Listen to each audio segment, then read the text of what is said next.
L'imam Ahmed disait innama al-hujjatu fil athar, al-hujjatu fil athar.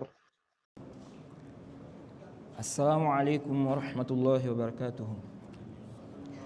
إن الحمد لله نحمده ونستعينه ونستغفره ونعوذ بالله من شرور أنفسنا ومن سيئات أعمالنا.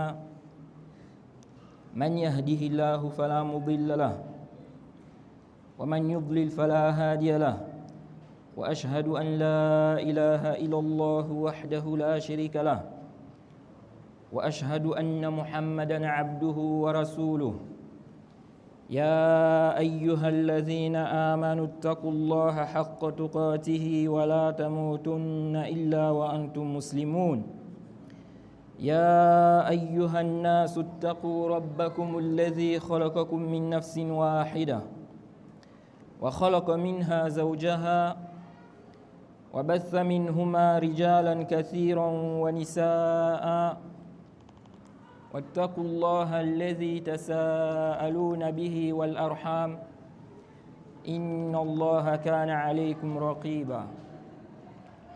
يا أيها الذين آمنوا اتقوا الله وقولوا قولا سديدا يصلح لكم أعمالكم ويغفر لكم ذنوبكم ومن يطع الله ورسوله فقد فاز فوزا عظيما. Amma ba'd. Louange à Allah, le créateur des cieux et de la terre. On le loue pour tout ce qu'il nous accorde comme bien et comme grâce. Et on lui demande de prier sur son prophète Muhammad sallallahu alayhi wa sallam, sa famille, ses compagnons et tous ceux qui les ont suivis jusqu'au jour de la rétribution. Celui qu'Allah a guidé, personne ne peut l'égarer. Celui qu'Allah a égaré, personne ne peut le guider. Nous sommes toujours dans l'explication du hadith de Jibril. L'explication du hadith de Jibril que le cheikh Ibn Uthaymin a cité, n'est-ce pas, dans son explication pour expliquer la parole de l'auteur. Donc le cheikh Muhammad Ibn Abdul Wahhab, lorsqu'il a parlé de l'islam, de la foi et puis de al-ihsan, la perfection ou la bienfaisance. Donc on s'est arrêté, n'est-ce pas, sur les propos du Rawi, où il disait ici là que Ibn Omar radiyallahu anhuma a dit فَإِذَا لَقِيتَ هَؤُلَائِكَ. Donc quand ils sont venus voir Ibn Omar pour lui parler de ce qu'ils rencontrent là-bas, là où ils sont, concernant ceux-là qui ont nié le destin. Ibn Omar a dit فَإِذَا لَقِيتَ أُولَٰئِكَ فَأَخْبِرْهُمْ أَنِّي بَرِيءٌ مِّنْهُمْ وَأَنَّهُمْ بُرَآءُ مِنِّي وَالَّذِي يَحْلِفُ بِهِ عَبْدُ اللَّهِ بْنُ عُمَرَ لَوْ أَنَّ لِأَحَدِهِمْ مِثْلَ أُحُدٍ ذَهَبًا فَأَنفَقَهُ مَا قَبِلَ اللَّهُ مِنْهُ حَتَّى يُؤْمِنَ بِالْقَدَرِ ثُمَّ قَالَ. Donc, Ibn Omar a dit, si vous rencontrez ces gens-là, okay, ceux qui ont nié le destin là, il dit, il faut leur dire, Jay, que je n'ai rien à voir avec eux et qu'ils n'ont rien à voir avec moi. Je me désavoue d'eux. Et par celui par qui Ibn Omar jure, si l'un d'entre eux dépense l'équivalent de la montagne de Uhud en or, cela ne sera pas accepté de lui jusqu'à ce qu'il croit au destin. Puis, n'est-ce pas, il a dit Haddathani Abi Omar ibn al-Khattab. Puis il a dit mon père m'a dit. Donc Omar. Ok. Taïb. Ibn Omar ici, ce qui est apparent de ses propos, c'est qu'il a fait le takfir des gens là. Le takfir, c'est-à-dire qu'il les a déclarés mécréants. Ok? Il les a déclarés mécréants, comme ils ont nié le destin. Parce qu'il a dit ici là, il faut dire à ces gens-là que si l'un d'entre eux dépense l'équivalent de la montagne de Uhud en or, Allah ne va pas accepter ça. Ok? Et on avait vu ici là que le mécréant, Allah n'accepte pas ses œuvres. Ok? comme Allah a dit dans la sourate 14 au verset 18, مثل الذين كفروا بربهم أعمالهم كرماد اشتدت به الريح في يوم عاصف لا يقدرون مما كسبوا على شيء. Non. Allah dit quoi? Ceux qui ont mécru en leur Seigneur, leurs œuvres sont semblables à de la cendre qui a été frappée violemment par le vent. Ok, c'est comme la cendre qui a été frappée par le vent. Jay, si la cendre est là, c'est frappé par le vent, ça va faire quoi? Ça va s'éparpiller. Et Allah a dit, ils ne tireront pas profit de ce qu'ils ont fait comme œuvre. Ok, ils ne tireront pas profit de ce qu'ils ont fait comme œuvre. Donc, celui qui est mécréant, n'est-ce pas, il ne va pas tirer profit de ce qu'il a fait comme œuvre. Même s'il a construit des hôpitaux, des orphelinats, ok, Allah ne va pas, n'est-ce pas, lui donner la récompense par rapport à ça dans l'au-delà. Toïb, cette partie du récit, on avait vu qu'on tire quelque chose de là. C'est quoi? C'est que celui qui se dit musulman, celui qui est musulman, il doit croire en tout ce dont il doit croire dans l'islam. Il n'a pas le droit de croire en une partie et puis une autre partie ne croit pas. Ok? Donc, il va croire à certaines choses et à d'autres choses, il dit non, moi ça là, je ne veux pas. Bien, ça ne passe pas dans ma tête. Ok? C'est pas comme ça. Le croyant, n'est-ce pas, il croit. Tout ce dont il doit croire là, tout ce dont il doit croire, il y croit. Ok? Et ça montre aussi que quelqu'un peut devenir mécréant. Ok? Même s'il n'a pas rejeté tout dans l'islam.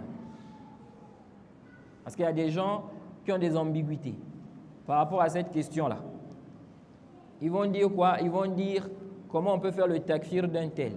Pourtant, il prie, il jeûne, il fait kaza. Ok? Comment on va dire qu'il est mécréant? Non. Si tu es musulman et puis tu tombes dans la grande mécréance sur une chose, ok? Même si tu crois aux autres choses de l'islam, tu fais ça. Ça ne va pas quoi? Te profiter. Ok? Si quelqu'un maintenant, il dit qu'il est musulman, mais il ne croit pas, par exemple, au prophète Isa.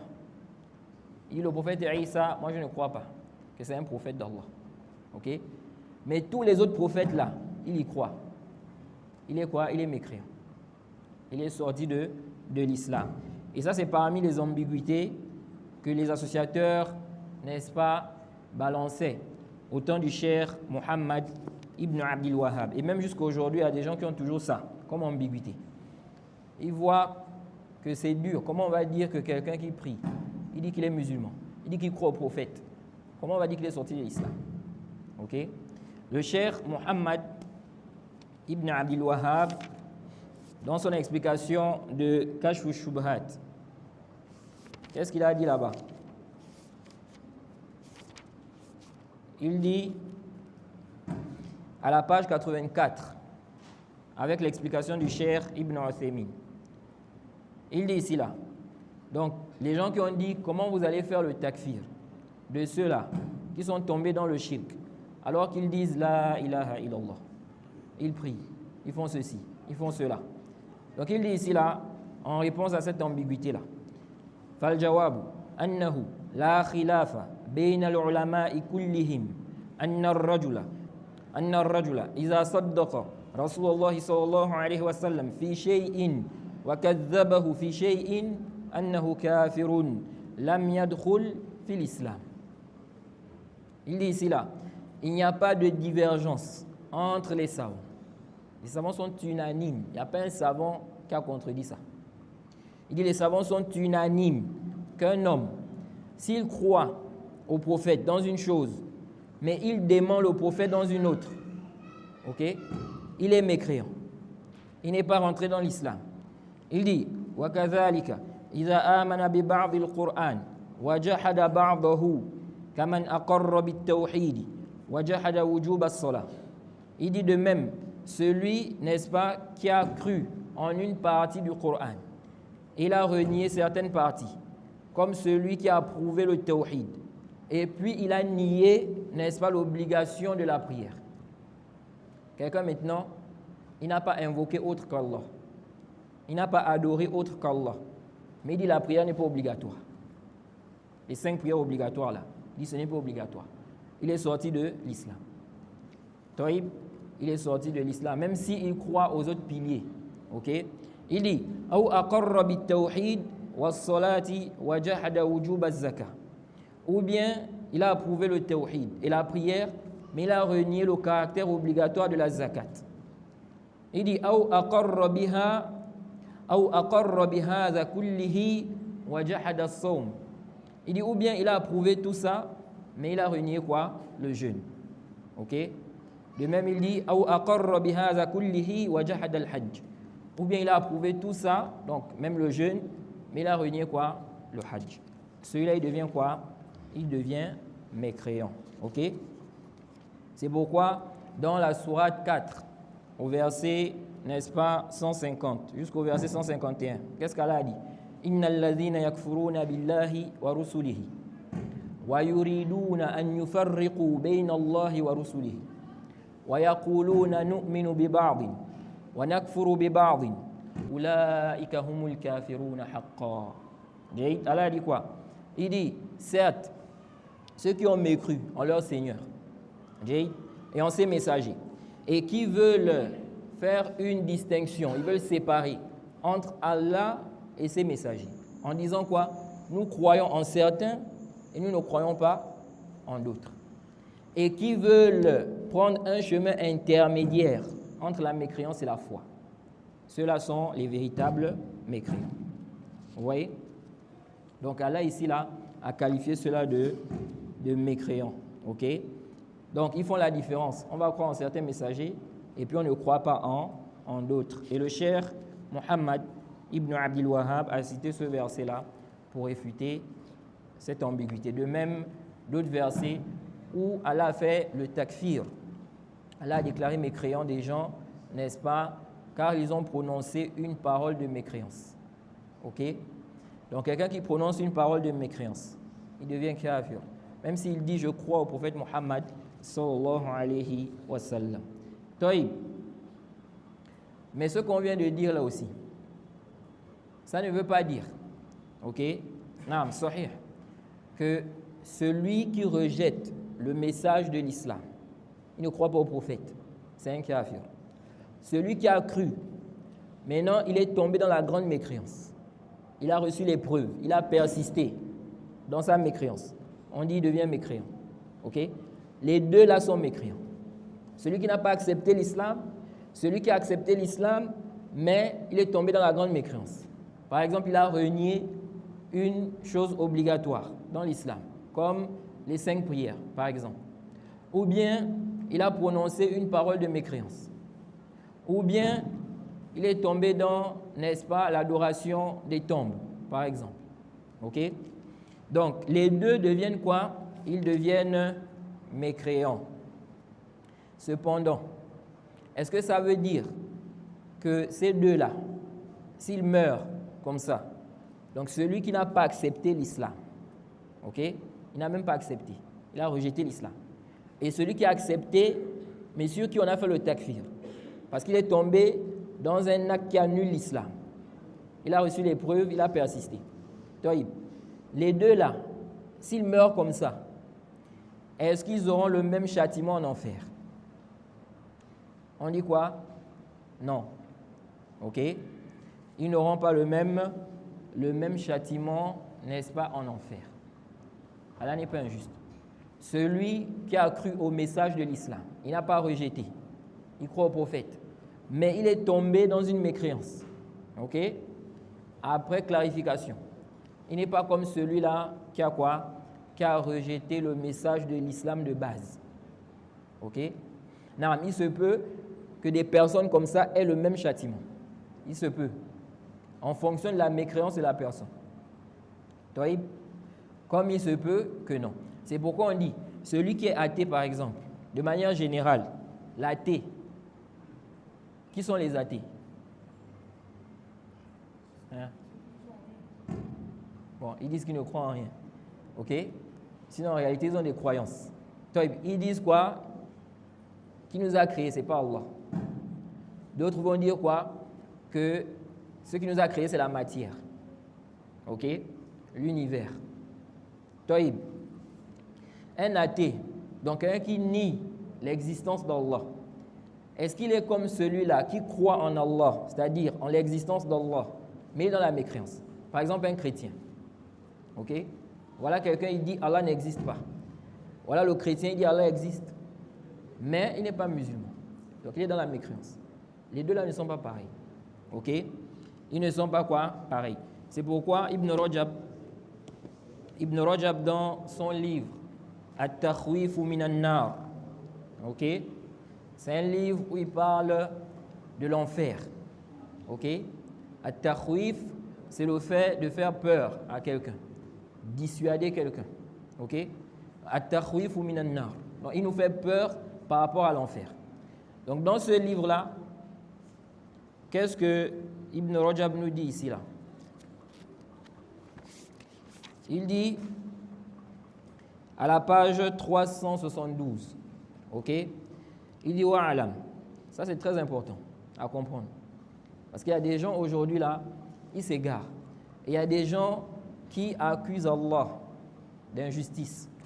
C'est comme certaines personnes qui disent que comment on va punir, châtier quelqu'un éternellement en enfer, alors qu'il a vécu par exemple pendant 50 ans ou bien 40 ans. Ok? Il a vécu pendant 40 ans ou bien 50 ans, mais dans le shirk, le kufr, il est mort comme ça. Ils disent comment celui-là, il va être éternellement en enfer. Donc selon eux, ils disent on doit le châtier pendant combien de temps? 50 ans. Le nombre d'années qu'il a vécu, 50 ans ou bien 40 ans. Ok? Il a fait 40 ans dans le kufr, dans le shirk.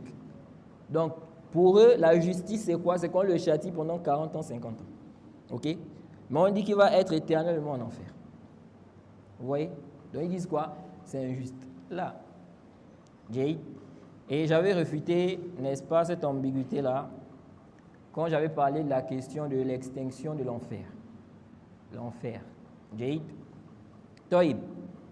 Nous disons, parmi les réfutations qu'on apporte à cela, la punition, ce n'est pas par rapport au temps, ok?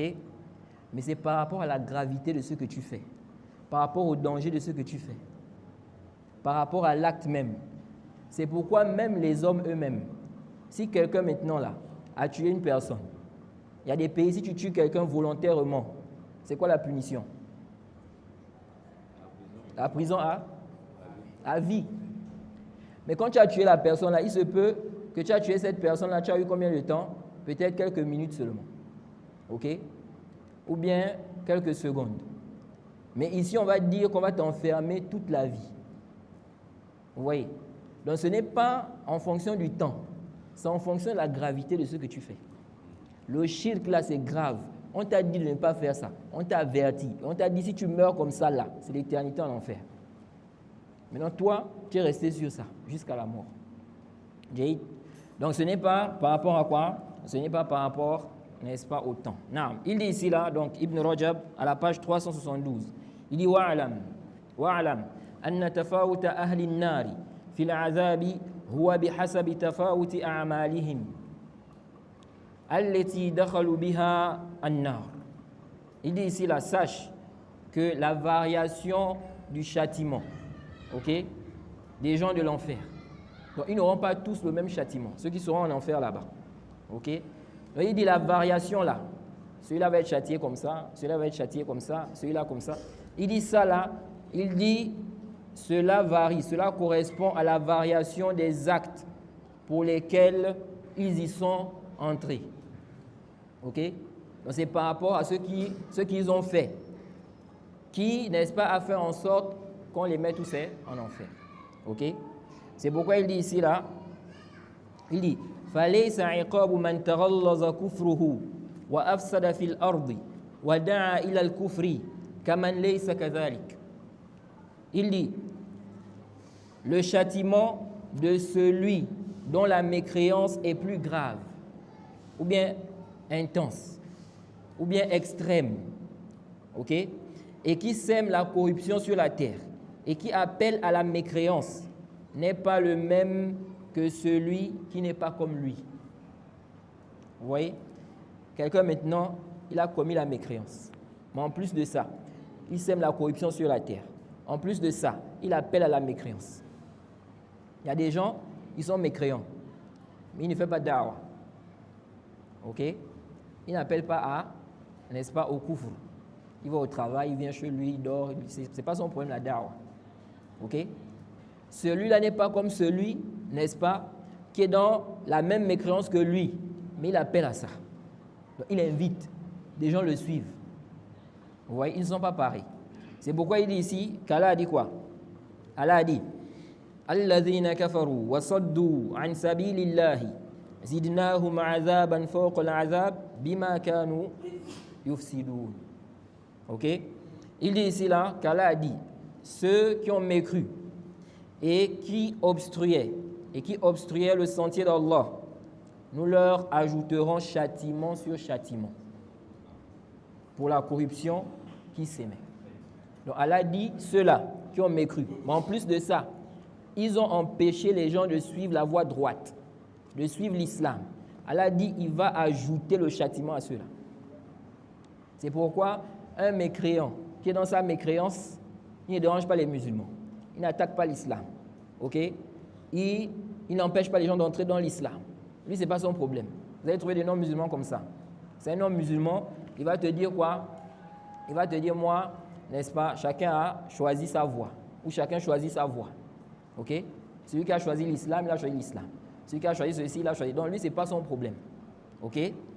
Celui-là n'est pas comme celui qui met des shubhat. Ok? Pour empêcher les gens d'entrer dans l'islam. Il attaque l'islam. Il fait des conférences pour attaquer l'islam. Il met des ambiguïtés. Ils ne sont pas pareils. Lui, là, il est plus dangereux. Et, n'est-ce pas, le châtiment de celui-là sera plus sévère. C'est pourquoi l'apostat, là, il est très dangereux. Celui qui a apostasie.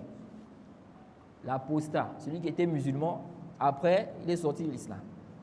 Généralement, vous allez voir que ceux-là qui ont apostasie, là, ils cherchent à justifier leur apostasie. En fait, à démontrer qu'ils ont eu raison de quitter l'islam. Donc, qu'est-ce qu'ils font? Ils se mettent maintenant à combattre l'islam. Attaquer l'islam. Empêcher les gens d'entrer dans l'islam. Ok? Donc, celui-là, il n'est pas comme un mécréant de base qui ne s'occupe pas. Il va au travail, il vient chez lui, il est dans sa mécréance, il ne s'occupe pas. Celui-là, il est pire. Son châtiment sera quoi? Sévère. Ok?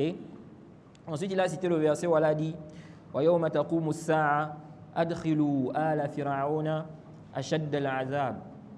Faites rentrer les gens de Pharaon, n'est-ce pas, au châtiment le plus dur. Ok? Donc ça veut dire quoi? Ça veut dire qu'en enfer, il y a un châtiment. Il y a un châtiment qui est dur et il y a un châtiment qui n'est pas dur. Il y a ce qui est plus dur et il y a ce qui n'est pas quoi? Plus dur. Ok? Mais le danger de l'enfer, là, l'enfer, son danger, là, beaucoup de gens n'imaginent pas.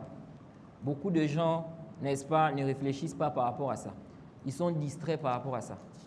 Ce qui fait qu'il y a beaucoup de gens qui tombent dans des péchés, dans des désobéissances. Et ils ne prennent pas conscience de la gravité. Ils ne prennent pas conscience du grand danger que représente l'enfer.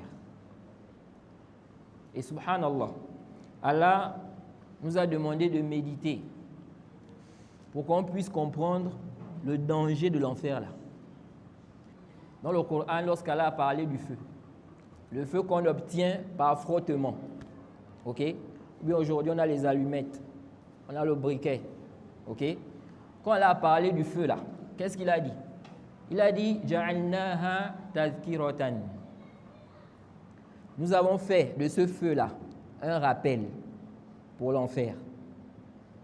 Mais combien de gens, n'est-ce pas, se souviennent de l'enfer? Combien de gens pensent, quand ils voient le feu-là, ils pensent à l'enfer?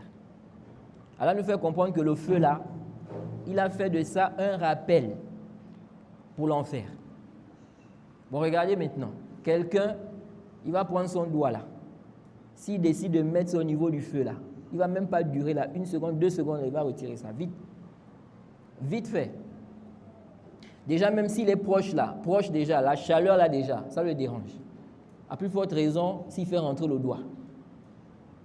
Ça, c'est le feu d'ici. Hein.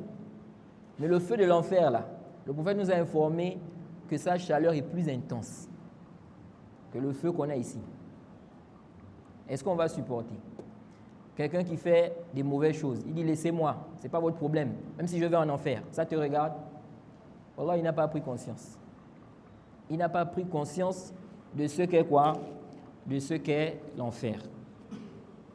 C'est pourquoi Allah subhanahu wa ta'ala, dans la sourate 70, au verset 11 jusqu'au verset 16, qu'est-ce qu'elle a dit?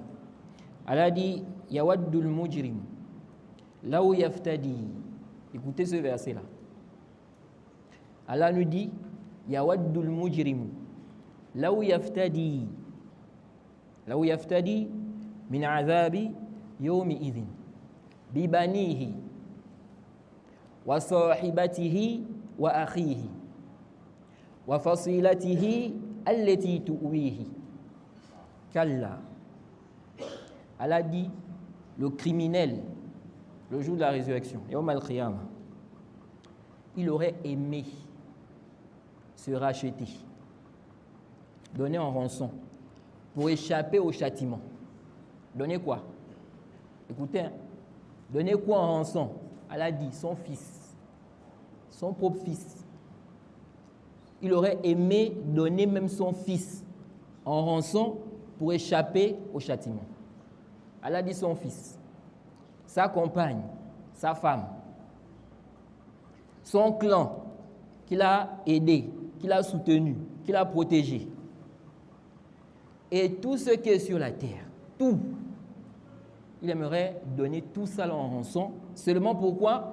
Pour échapper au châtiment. Et Allah a dit quoi? Allah a dit qu'Allah, jamais, rien ne va le sauver de l'enfer.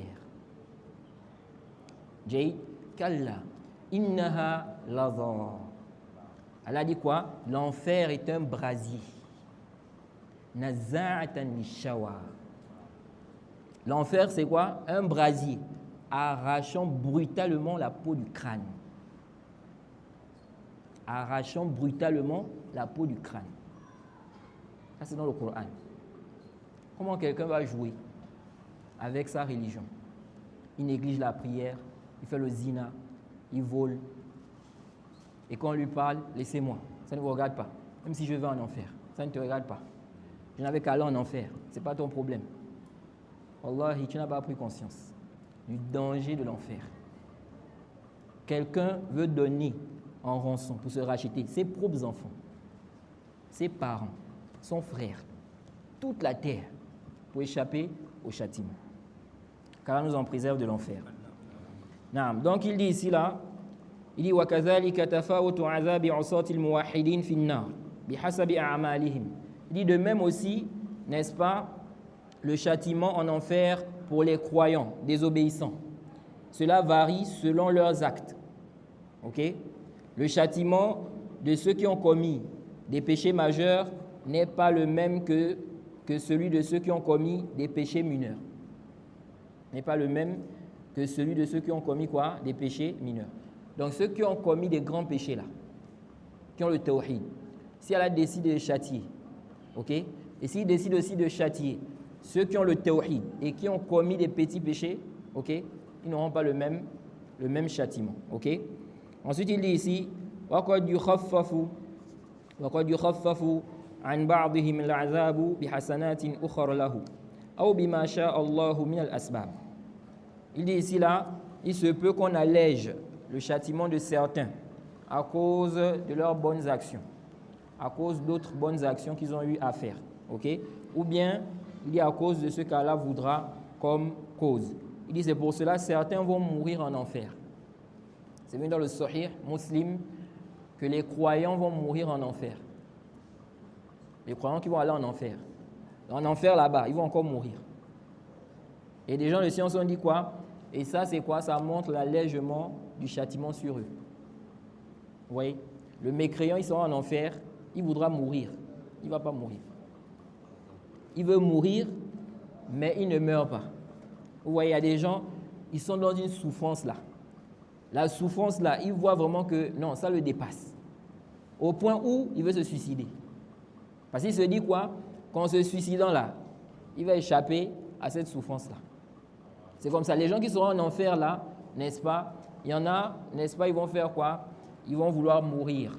Tellement le châtiment sera quoi? Dur, mais ils ne mourront pas. Non.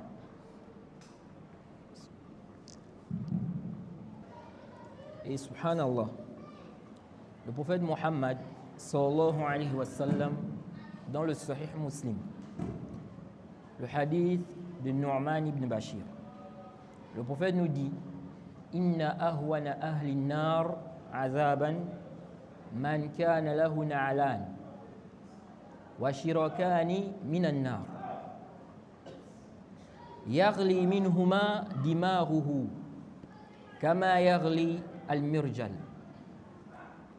ma yara anna ahadan ashaddu minhu azaban. Le prophète Mohammed sallallahu alayhi wa sallam dit, il dit: celui qui aura le moindre châtiment en enfer, le plus petit châtiment en enfer. Il dit, c'est quelqu'un, il aura 2 chaussures et des lacets, ou bien on va dire ce qui tient les chaussures là, en feu. En dessous là, on va mettre des braises, ça va chauffer. Le prophète dit jusqu'à ce que son cerveau, n'est-ce pas, bout. Le cerveau bout. À cause de quoi? La chaleur là qui est en bas. Regardez, hein? C'est pas que le feu ici là. Là. C'est là-bas. La chaleur là, ça fait bouillir son cerveau. Et le prophète dit quoi? Le prophète dit que celui-là, il ne verra pas qu'il y a quelqu'un qui a un châtiment plus dur que pour lui. C'est-à-dire pour lui, il n'y a pas quelqu'un qui a un châtiment qui le dépasse. Alors qu'il a quoi? Le plus petit quoi? Le plus petit châtiment. C'est le plus petit châtiment. Mais lui, il pense qu'il n'y a pas quelqu'un qui a un châtiment qui le dépasse. Bon, imaginez-vous maintenant, si ça c'est lui, que dire de ceux-là qui ont des châtiments qui le dépassent? L'affaire est grave. L'affaire est grave. On doit méditer. Non. Ensuite, Ibn Rajab a dit quoi ici? Il dit: Wa amma al-kuffar, quant aux mécréants, idha kana lahum hasanatun fi dunya min al-adli wal-ihsani ila al-khalqi fahal yukhaffafu anhum bidhalika min al-azabi fi an-nar am la? Il dit, quant aux mécréants, s'ils ont des bonnes actions. Donc si on regarde bien, c'est comme si en enfer là, ok? En enfer, on ne va pas regarder les bonnes actions, ok, du mécréant. On va regarder sa mécréance et ses péchés. Au paradis, les croyants qui vont rentrer là, on ne va plus regarder les péchés qu'ils ont eu à commettre. Parce que soit, n'est-ce pas, ils ont été châtiés pour ça, avant d'entrer au paradis, soit Allah leur a pardonné cela. Ok? Donc on va regarder quoi? Les œuvres. C'est pourquoi au paradis, les gens seront en fonction de quoi? Ils seront en degré en fonction de leurs œuvres. Ok? Donc, ceux qui sont en haut, ce sont ceux-là qui ont quoi? Qui ont plus œuvré, qui ont fait plus de bien. Vous voyez? Mais en enfer, on va en descendant. Ok? En descendant. Donc celui qui a la pire mécréance, il sera en bas là-bas. Vous voyez? Non. Donc il dit ici maintenant, les mécréants, s'ils ont fait le bien ici, ok? Allah n'est pas injuste. On peut trouver un mécréant, il fait du bien. C'est-à-dire, par exemple, il est équitable. Ok? Il a construit des hôpitaux, des orphelinats. Il donne de l'argent même aux musulmans. Il se peut même qu'il ait donné de l'argent pour construire une mosquée. Pourtant, il est mécréant. Ok? Donc, quelle est donc la situation de ceux-là? Il dit ici, quant aux mécréants qui ont fait de bonnes actions, ici-bas, comme l'équité, la bienfaisance envers les créatures, est-ce que cela sera une cause pour qu'on allège leur châtiment en enfer? C'est la question que Ibn Rajab pose ici. Est-ce que le châtiment va être allégé pour lui? Un kafir qui a fait du bien, il a construit des hôpitaux, orphelinats, il a même construit des mosquées, il a aidé des musulmans. Pendant Ramadan même, il aide les musulmans. Ok? Toïb. Il dit ici là, est-ce que ce qu'il fait de bien là, ça va être une cause pour qu'on allège son châtiment en enfer? Bien, on va dire non. Son châtiment en enfer n'est pas allégé. Ok? Il dit ici là, هذا فيه قولان للسلف وغيرهم. Il y en a deux paroles des salaf et autres que concernant ce sujet-là. Ok? Il dit أحدهما أنه يخفف عنهم بذلك أيضا. Il dit quoi? On va alléger le châtiment. Ok? Donc, les bonnes actions qu'ils font là, ce sera une cause.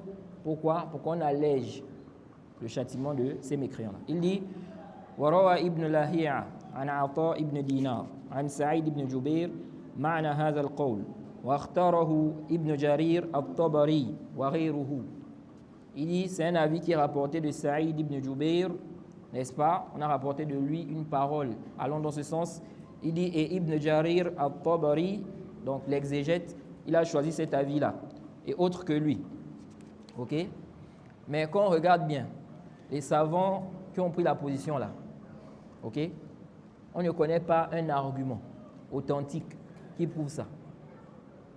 On ne connaît pas un dalil, une preuve authentique qui vient prouver ça. Que le mécréant, quand il va mourir là, s'il a fait du bien sur terre, comme l'équité, la bienfaisance envers les créatures, on va alléger son châtiment. Ok? Donc ça c'est quoi? Le premier avis. Il dit ensuite, wal qawlu thani, deuxième avis, anna al-kafira la yantafi'u fil akhirati bi shay'in min al-hasanati bi halin. Le mécréant ne va profiter. Il n'aura aucun profit de ses œuvres qu'il a eu à faire sur cette terre-là. Yawm al-qiyam. Il ne va pas profiter de cela. Ok? Il dit, wa min hujjati ahli hadha al-qawl. Et ça c'est la parole qui est sahih. Ça c'est l'avis qui est juste. Quand on regarde les preuves, quand on regarde les preuves là, on n'a pas un dalil authentique qui prouve que le mécréant va alléger son châtiment en enfer à cause des bonnes actions qu'il a eu à faire sur terre. Il dit, ومن حجة أهل هذا القول قوله تعالى وقدمنا إلى ما عملوا من عمل فجعلناه هباء منثورا. Il dit parmi les arguments des savants qui ont dit ça, ils ont dit, Allah dit, nous avons considéré les œuvres qu'ils ont eu à accomplir et nous les avons réduites en poussière éparpillée. Allah dit quoi? Les œuvres des mécréants. Quand il a parlé des mécréants, il dit ces œuvres-là, Yawm al-Qiyamah, il va réduire ça en poussière éparpillée. Donc ça veut dire quoi? Ils ne vont pas profiter de ça. Ok? Il dit ici là, wa qawluhu ta'ala, مثل الذين كفروا بربهم أعمالهم كرماد اشتدت به الريح في يوم عاصف لا يقدرون مما كسبوا على شيء. On a vu ce verset là. Le verset 18 de la sourate 14. Allah a dit, ceux qui ont mécru là, leurs œuvres sont semblables à de la cendre éparpillée, frappée par un vent violent. Ok? Et Allah a dit dans le verset, ils ne tireront pas profit. Il n'y a pas un profit qu'ils vont avoir. Ok? Donc dire ici là que le châtiment sera allégé à cause des bonnes actions, donc ils ont tiré profit. Ok? Or Allah dit ici quoi? Il dit ils ne tireront pas profit de ce qu'ils ont fait comme quoi? Comme œuvre. Ok? Ensuite il a cité le hadith dans le Sahih Muslim où le prophète a dit Inna Allah la yazlimu mu'minan hasana. Allah ne fait aucune injustice aux croyants. Il a dit Naam, Inna Allah la yazlimu mu'minan hasana.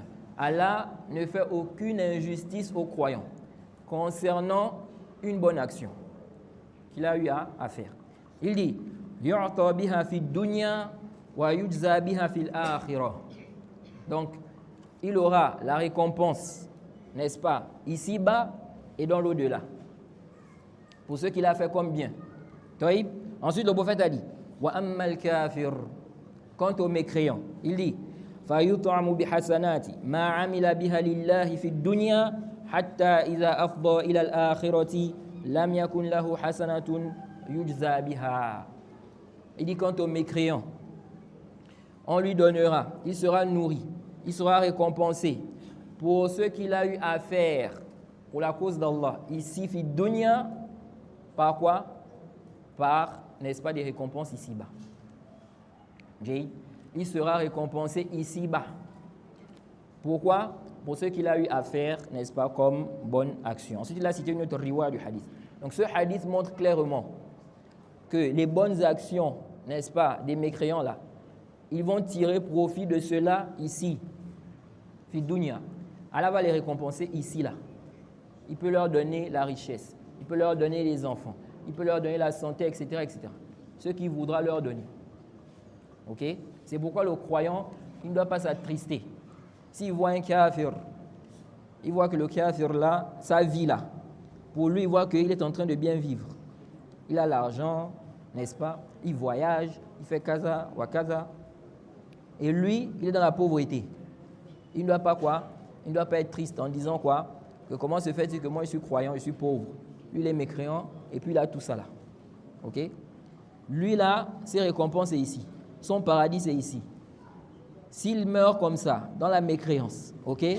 C'est le châtiment éternel. Ok? Toi, la vie d'ici bas là, tu ne dois pas prendre ça comme la finalité. La finalité c'est quoi? C'est l'au-delà, c'est le paradis. Ok? Ce n'est pas la vie d'ici bas. Donc ils ont pris ce hadith. De même aussi, ils ont pris le hadith du prophète rapporté par Aïcha, où elle dit qu'elle a posé la question au prophète concernant Ibn Jada'an. C'est un mécréant qui est mort dans la Jahiliya. Elle a dit au prophète, qui faisait quoi? Yasilur Rahim. Il liait les liens de parenté. Wa yut'imul miskin. Et il nourrissait les pauvres. Fahal zaka nafi'uhu. Aïcha demande au prophète, est-ce qu'il va tirer profit de ça? Donc quelqu'un qui est mort dans la mécréance.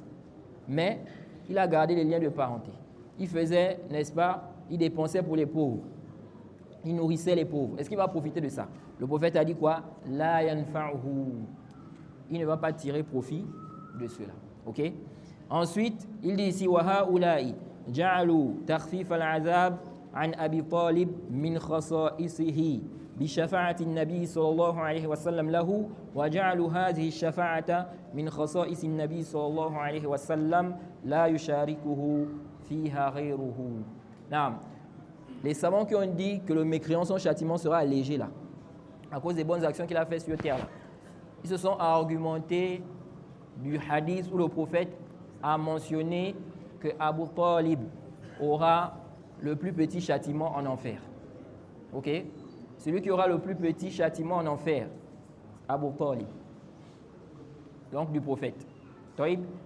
Et le prophète Mohammed sallallahu alayhi wa sallam a dit quoi? Si ce n'était pas moi, il allait être au fin fond de l'enfer. Donc ils ont dit on a allégé son châtiment ici. Donc ça prouve que le mécréant, on peut alléger quoi? Son châtiment yawm al-qiyamah. Donc Ibn Rajab ici, il dit les savants qui ont contredit la position là, ils ont dit que l'allègement du châtiment d'Abu Talib là, ça fait partie des spécificités, n'est-ce pas, de l'intercession du prophète. Ok? Et ils ont dit que cette intercession est spécifique au prophète. Ok? Pourquoi on a allégé le châtiment d'Abu Talib? Le prophète a dit, il dit laoula ana la kana fi darkil asfali minan nar. Il dit si ce n'était pas moi, il allait être au fin fond de l'enfer. Donc c'est à cause du prophète. Ok? C'est à cause du prophète Muhammad sallallahu alayhi wa sallam. Donc ici on dit ce qui est sahih, Allahu a'lam, le mécréant, tout ce qu'il va faire comme bien ici là. Il a construit des hôpitaux, il a fait ceci, il a fait cela, Allah va le rétribuer ici bas. S'il meurt comme ça dans la mécréance, il n'aura rien dans l'au-delà et son châtiment ne sera pas quoi? À alléger. Non, on s'arrête ici. On demande qu'Allah nous facilite, qu'il nous accorde la compréhension de sa religion. Wa subhanakallahumma bihamdik. وأشهد أن لا إله إلا أنت أستغفرك وأتوب إليك